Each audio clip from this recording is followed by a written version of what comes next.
10 വർഷങ്ങൾക്ക് മുമ്പ് അപ്രതീക്ഷിതമായി കോളേജിൽ വെച്ച് ഷൂട്ട് ചെയ്യുന്ന തൻ്റെ സീനിയറിൻ്റെ സംവിധാനത്തിൽ വരുന്ന ഷോർട്ട് ഫിലിമിൽ അഭിനയിക്കാൻ ഒരു 20 വയസ്സുകാരൻ പയ്യന് അവസരം ലഭിക്കുന്നു. അന്ന് ആ പയ്യൻ്റെ ഷോട്ട് എടുത്തതിനു ശേഷം ആ സംവിധായകൻ നിന്നെ ക്യാമറയുടെ മുന്നിൽ കാണാൻ മികച്ചതായിട്ടുണ്ട് എന്ന് പറഞ്ഞ് അവനെ പ്രോത്സാഹിപ്പിക്കുന്നു. വർഷങ്ങൾ കടന്നുപോയി. ആ പയ്യൻ്റെ സംവിധാനത്തിൽ രവി മോഹൻ നായക വേഷത്തിലെത്തുന്നൊരു ചിത്രം തിയേറ്ററുകളിലെത്തി. അതിനുശേഷം സ്വന്തം സംവിധാനത്തിൽ നായകനായി അരങ്ങേറ്റം.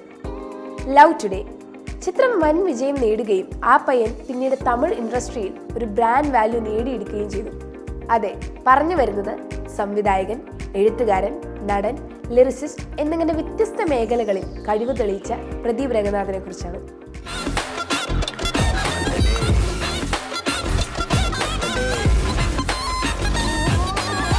ഇപ്പോഴിതാ 10 വർഷങ്ങൾക്ക് ശേഷം അന്ന് ആ കോളേജിലെ ഷോർട്ട് ഫിലിം ചെയ്ത ആ സീനിയറിന്റെ സംവിധാനത്തിൽ പ്രദീപിന്റെ നായകനായുള്ള രണ്ടാമത്തെ ചിത്രം തിയേറ്ററുകളിൽ വന്നിരിക്കുന്നു.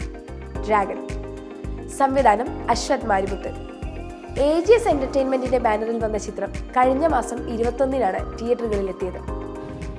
இந்த நல்லா படிச்சா நல்ல பையனா இருந்தா பொண்ணுங்களுக்கெல்லாம் பிடிக்கும்னு சொன்னாங்கல்ல, அதெல்லாம் பச்சை பொய் இல்ல.